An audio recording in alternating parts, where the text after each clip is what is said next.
Hello एस्पारेंट्स। तो चलिए start करते हैं हम 27 मार्च की न्यूज़ से। पिछले दो दिनों के इतने न्यूज़ इंपॉर्टेंट नहीं थे, इसलिए मैंने वो कवर नहीं किया। हर दिन कोई ज़रूरी नहीं कि कुछ ना कुछ तो इशू आएगा, और जो इंपॉर्टेंट इश्यूज है वो हम छोड़ेंगे नहीं। उम्मीद है आपने होमवर्क किया रहेगा पिछले क्वेश्चंस के। आंसर्स मैंने टेलीग्राम चैनल पर डाल दिए हैं, वहाँ आप डिस्क्रिप्शन में देख सकते हो, लिंक है। इवन फाउंडेशन कोर्स भी स्टार्ट किया है मैंने, वो भी आप देख सकते हो, ऐप का लिंक भी डिस्क्रिप्शन में है। तो चलिए 27 मार्च 2025 क्या क्या है आज। तो lead poisoning, LPG subsidy initiatives in India, digital payment system in India, Bhadra wildlife sanctuary. चार इश्यूज है। अभी लीड पॉइजनिंग सबसे ज्यादा अगर देखा जाए तो अफेक्ट किसको करता है पता है? बच्चों को करता है, क्योंकि इसमें मल्टीपल लॉज है, कोई कॉम्प्रहेंसिव लीगल फ्रेमवर्क नहीं है इसमें, इसलिए इफेक्टिव एनफोर्समेंट भी इतना अच्छे से नहीं हो पाता है। मतलब अलग अलग लॉज है, फिर अलग अलग ऑर्गेनाइजेशन से, ऑर्गेनाइजेशंस की बात कर रहा हूँ मैं, अपना इन्फोर्समेंट उतने अच्छे से नहीं होता है। तो यहाँ पर देखो, कोई सेफ लेवल लीड एक्सपोजर है ही नहीं। मतलब ऐसा नहीं कि जरूरी कि भाई 1-2 ग्राम अगर ले लिया आपने तो आपके बच्चे को कुछ नहीं होगा, पर ऐसा कोई छोटा सा भी सेफ लेवल नहीं है। मतलब थोड़ा सा भी आपके अंदर लेड रहा तो आपके लिए बहुत डेंजर डैमेजेस हो सकते हैं। जैसे अभी अगर बच्चों की बात की जाए तो 4 से 5 गुना ज्यादा एब्जॉर्ब करता है ये अडल्ट से। और इसका मेन जो प्रॉब्लम क्या था पता है? बच्चों में अगर लेट गया तो सीधा ब्रेन के जो न्यूरॉन्स है उस पर ही सीधा असर करता है। मतलब brain, kidney, liver, blood, even reproductive system भी डैमेज कर सकता है। अभी ये बच्चों की हुआ, मतलब अभी उनकी जो इंटेलेक्चुअल डिसेबिलिटी हो सकती है, अंडर परफॉर्म कर सकते हैं, बिहेवियरल इश्यूज आ सकते हैं, चिड़चिड़े हो सकते हैं, बहुत सारे इश्यूज आ सकते हैं अगर लेट का अगर अंदर इसके अंदर गया तो। इवन अडल्ट्स में भी देखा गया है, हार्ट डिजीज हो सकती है, स्ट्रोक होने के चांसेस ज्यादा होते हैं।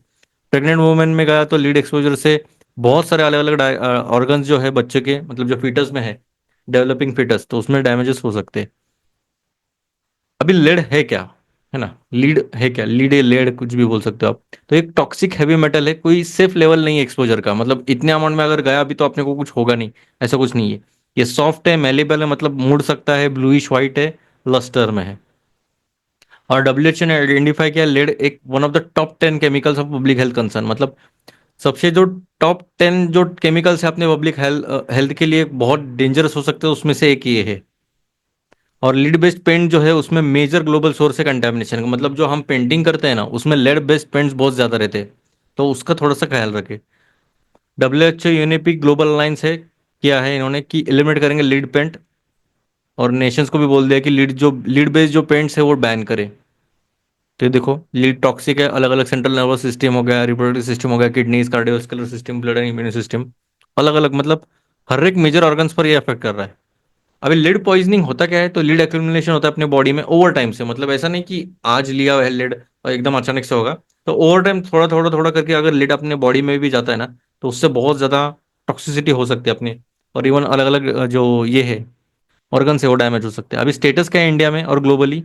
तो one one third of children globally affected, मतलब एक तिहाई, 3 में से 1 बच्चा ग्लोबली अफेक्ट होते ही रहता है। यूनिसेफ प्योर अर्थ रिपोर्ट है, तो यूनिसेफ का कौन सा रिपोर्ट है? तो प्योर अर्थ रिपोर्ट। तो उसमें क्या बोला है, इसमें फाइंडिंग्स क्या है? तो 50% of Indian children have high blood lead levels. मतलब अभी बच्चे समझो, अभी 1 करोड़ है तो 50 लाख बच्चों में ये 50% बच्चों में हाई ब्लड लीड लेवल्स पाए गए हैं। इवन 275 मिलियन चिल्ड्रन एक्सीड करते डब्ल्यूएचओ की लिमिट 5 माइक्रोग्राम। मतलब देखो, इतने बच्चों को पहले से लीड एक्सपोज्ड है। 64.3 मिलियन चिल्ड्रन अबाउट 10, मतलब इससे भी ज्यादा एक्सीड कर गए हैं। मतलब देख सकते हो कितना ज्यादा अफेक्टेड है बच्चों में ये तो। सीएसआर नीति आयोग का रिपोर्ट है, 23 states exceed WHO safe limit. तो 23 स्टेट्स, हमारे स्टेट्स कितने मुझे बताना? उसमें से 23 स्टेट्स हमारे एक्सीड हो रहे हैं। 5% of India GDP loss attributed to lead poisoning. मतलब 5% हमारा जीडीपी का लॉस इसी में जाता है, लीड पॉइजनिंग की वजह से। अभी इसमें सिम्टम्स क्या दिखे जाते हैं? तो फटीग, मतलब थकवा वगैरह बहुत ज्यादा आता है। एब्डोमिनल पेन होता है, नौसिया आता है, उल्टी जैसा होता है, डायरिया हो सकता है, एपेटाइट लूज हो सकता है आपका, भूख नहीं लगती है, एनीमिया हो सकता है, मसल वीकनेस होता है, डार्क लाइन आता है हमारे गम्स के आजू बाजू। तो ऐसा। अभी की सोर्सेज क्या है लीड एक्सपोजर के? तो पहला तो सबसे मेजर इंपॉर्टेंट सोर्स है लीड बेस्ड पेंट्स। फिर आता है खराब पानी, लीड पाइप्स में या फिर पीवीसी पाइप्स जो रहते हैं उसमें से आता है। फिर बैटरीज, ई वेस्ट में आता है, ट्रेडिशनल कॉस्मेटिक से भी आता है, इंडस्ट्रियल और व्हीकल पोल्यूशन में भी है। लेड इन स्पाइसेस भी है, टर्मरिक अडल्ट्रेशन, अगर टर्मरिक में भी लेड मिलाया जाता है तो मतलब हल्दी इतना हेल्दी रह के भी उसमें स्पाइसेस में भी ये मिक्स कर सकते हैं। इंसेक्टिसाइड्स और फर्टिलाइजर्स में भी लेड यूज होता है, तो उसमें एक ही सोर्सेज है। अभी चैलेंजेस क्या आते हैं रेगुलेशन में? तो पहला बात तो है, लीड जो है इंसेक्टिसाइड्स में पाया जाता है, तो इंसेक्टिसाइड्स एक्ट है 1968 का, स्टिल लिस्ट करता है कि लीड आर्सेनेट डिस्पाइट इट्स 2019 में बैन, मतलब इतना बैन करने के बाद भी हम जो इंसेक्टिसाइड्स यूज कर रहे हैं उसमें भी लीड अभी भी पाया जाता है, इवन फूड में भी पाया जाता है। एफएसएसआई ने बैन किया है लीड क्रोमेट, फिर भी ये 10 पीपीएम तक लीड अलाउड किया है इन्होंने, टर्मरिक, और ये एक लूप होल बनाया है कि भाई आप थोड़ा सा यूज कर सकते हो, मतलब लीगली लूप होल इतना बड़ा है। पेंट्स में तो है ही, 2016 के रूल्स में लिमिट किया है न्यू पेंट्स को कि भाई आप ओल्ड लीड बेस्ड जो पेंट्स है वो ना यूज करें। और वाटर कंटेमिनेशन तो है ही, तो इसमें अलग अलग रूल्स है। वीक इन्फोर्समेंट है इसमें, इतना अच्छा खासा इन्फोर्समेंट हो रहा नहीं। अब स्ट्रेंथन कैसे कर सकते हो यहाँ पर आप पूरा देख सकते हो। एक लीगल फ्रेमवर्क स्ट्रांग होना चाहिए, फिर एक नया नेशनल सेफ बीएलएल, मतलब क्या, blood level, blood lead level है ये, थ्रेशोल्ड उतना होना चाहिए जो कि डिफाइन करेगा लिमिट कितनी होनी चाहिए। स्ट्रिक्टर ऑक्यूपेशनल सेफ्टी स्टैंडर्ड्स होने चाहिए, स्ट्रॉन्गर लॉ इन्फोर्समेंट होना चाहिए, पब्लिक अवेयरनेस और सेफर अल्टरनेटिव्स। ठीक है, अभी एक यूपीएससी का क्वेश्चन पूछा गया था 2012 में, यहाँ पर आप देख सकते हो, इसमें से कौन सा है सही आपको मुझे बताना है कमेंट सेक्शन में, या फिर आप ट्राई कर सकते हो। और इसका जो आंसर है मैंने टेलीग्राम चैनल पर डाल दिए है, वो वहाँ पर अभी आप देख सकते हो, मेंस का भी क्वेश्चन है ये भी आप कोशिश कीजिएगा ट्राई करने का, सॉल्व करने की।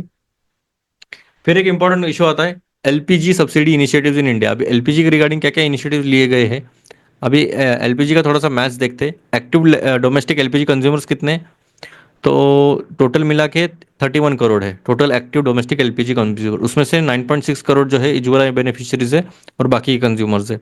एनुअल सिलेंडर्स कंजम्पशन देखा जाए तो एक साल में कितना होता है टोटल, 180 करोड़ होता है, और उज्ज्वला में 35 करोड़ दिया जाता है। और टोटल एनुअलाइज कॉस्ट कितनी है प्राइस कट और उज्ज्वला एक्सपेंशन के बाद, तो 37,000 करोड़ है।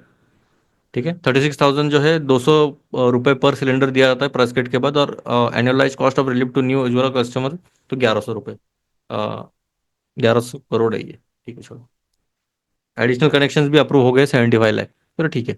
अभी न्यूज में क्यों था, तो पहल direct benefit transfer benefit scheme और give it up campaign have completed 10 साल, मतलब ये जो तीन है, पहल मतलब क्या, प्रत्यक्ष हस्तांतरित लाभ, मतलब क्या, डायरेक्ट बेनिफिट ट्रांसफर स्कीम और गिव इट अप कैंपेन, इनको 10 साल हो गए हैं। और प्रधानमंत्री उज्ज्वला योजना लॉन्च किया गया था 2016 में, जो एम किया था इन्होंने कि जो एलपीजी का एक्सेस है वो एक्सपांड हो जाए और इकोनॉमिकली वीकर हाउस होल्ड को है वो मिला है। अभी हम देखते हैं पहल डीबीटी स्कीम। तो 2015 में by minister of petroleum and natural gas ने इन्होंने लॉन्च किया गया था। इन्होंने इंश्योर किया कि भाई डायरेक्ट ट्रांसफर होना चाहिए एलपीजी सब्सिडीज का कंज्यूमर बैंक अकाउंट में, ताकि जो बीच में के लीकेजेस और डुप्लीकेट कनेक्शन है वो एलिमिनेट हो जाए। और वर्किंग मैकेनिज्म कैसा है, तो एलपीजी सिलेंडर जो है वो सोल्ड करते हैं मार्केट प्राइस में, और सब्सिडी फिर ट्रांसफर की जाती है कंज्यूमर बैंक में। अभी इसमें क्या रहता है, आधार ट्रांसफर कंप्लाइंट मोड है और बैंक ट्रांसफर कंप्लाइंट मोड है विदाउट आधार लिंकेज, जिसका आधार नहीं उसके इसमें भी जाते हैं, और जिसका आधार है तो वो तो अच्छा ही है।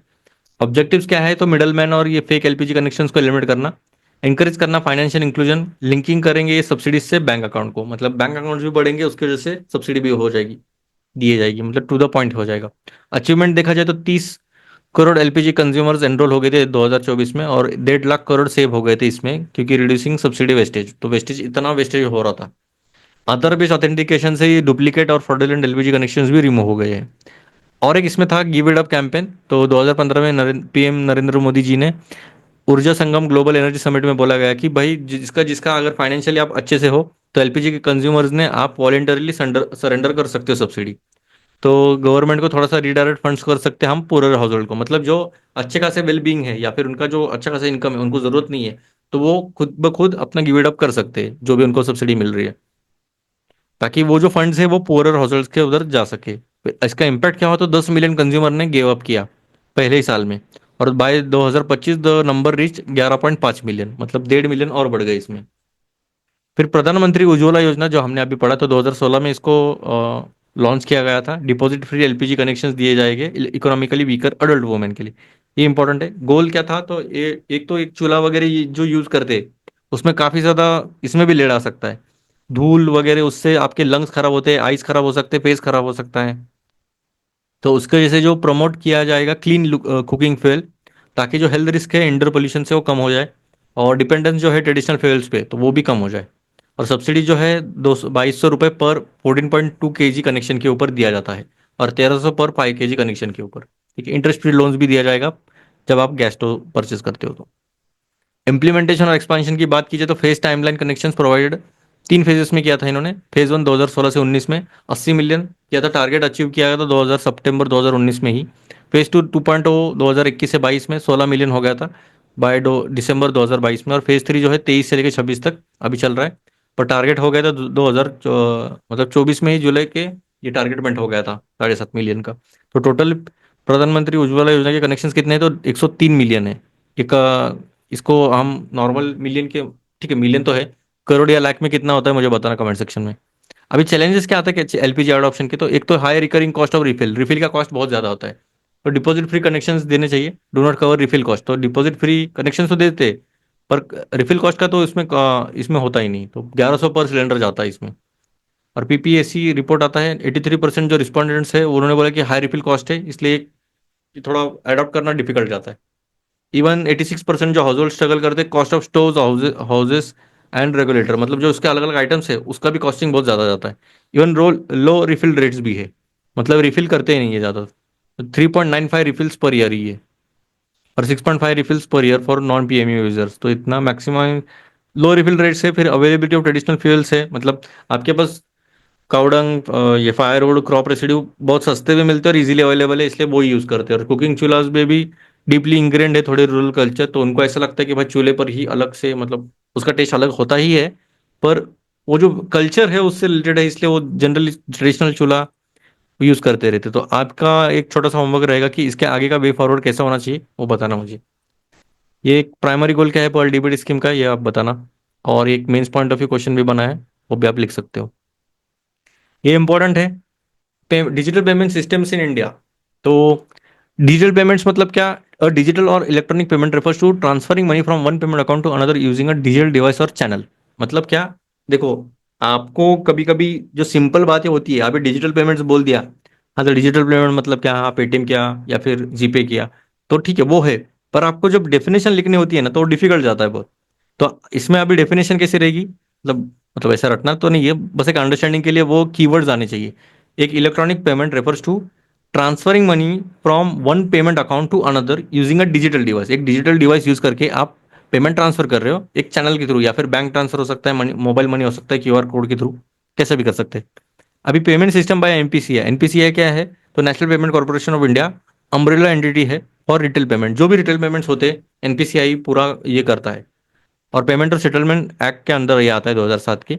अभी इसमें IMPS, UPI, RTGS, LPSS, RuPay, miscellaneous initiatives क्या क्या लिए है, नेशनल इलेक्ट्रॉनिक फंड ट्रांसफर, ये देखो नाम में ही सेल्फ एक्सप्लेनेटरी है, आप पढ़ सकते हो। और इसके ऊपर अगर कोई क्वेश्चन आता है तो सॉल्व करिएगा, ठीक है। या अभी ये सब बढ़ते बढ़ेगा तो आपको नींद आ जाएगी। जो फैक्चुअल है उसमें अभी एक्सप्लेनेशन की जरूरत नहीं है, और ऐसा भी नहीं कि आपको कुछ नया है ये, अपने पढ़ा ही रहेगा, मतलब इन द सेंस कभी ना कभी सुना ही रहेगा, आरटीजीएस नेफ्ट करना है, रुपे करना है। अभी Bhadra wildlife sanctuary tiger reserve है, तो ये कर्नाटक ने एक सॉफ्ट रिलीज स्ट्रेटेजी चालू किया है। तो इसमें क्या हुआ, देखो, एक तो ह्यूमन एलिफेंट के कॉन्फ्लिक्ट बहुत ज्यादा बढ़ने लग गए थे हसन, चिकमंगलुरु और कोडागो डिस्ट्रिक्ट्स में। तो इन्होंने क्या किया, एक सॉफ्ट रिलीज स्ट्रेटेजी किया। अभी सॉफ्ट रिलीज स्ट्रेटेजी क्या है हम देखेंगे। भद्रा वाइल्ड लाइफ सेंचुरी कहाँ पर है मुझे बताना। सॉफ्ट रिलीज स्ट्रेटेजी मतलब क्या, एलिफेंट्स स्टे करेंगे 20 square kilometre enclosure for accommodation before there. देखो, फेज रिलीज किया जाएगा मतलब क्या, धीरे धीरे जो एलिफेंट्स जो है वो उनको ये वाइल्ड लाइफ सेंचुरी में थोड़े थोड़े धीरे धीरे कर करके आराम से उनको स्टे, पहले तो उधर ही मतलब इनको ऐसा लगना ही नहीं चाहिए कि अचानक से इनका एनवायरनमेंट चेंज हो गया है। तो एकदम धीरे धीरे से इनको अंदर भेजेंगे वाइल्ड लाइफ सेंचुरी के अंदर, ताकि जो ह्यूमन एनिमल कॉन्फ्लिक्ट है या फिर ह्यूमन एलिफेंट कॉन्फ्लिक्ट, ये थोड़ा सा इंश्योर करे स्मूथ इंटीग्रेशन हो जाए। और मतलब ऐसा नहीं लगना चाहिए कि पकड़ के सीधा डाल दिया उनको जेल में, मतलब उनको ऐसा स्मूथ ट्रांजिशन होना चाहिए कि भाई अच्छा आप आ गए यहाँ पर, अभी एक अलग एरिया आप डिस्कवर करोगे तो आराम से जाइएगा, क्योंकि इनको भी कल्चर शॉक लग सकता है। अभी भद्रा वाइल्ड लाइफ सेंचुरी के बारे में देखते हैं हम। ये भद्रा रिवर जो है उसके बाद में इसको नाम दिया गया है। इसको मुथोड़ी वाइल्ड लाइफ सेंचुरी बोला जाता है, और एक डिक्लेयर किया गया है प्रोजेक्ट टाइगर रिजर्व।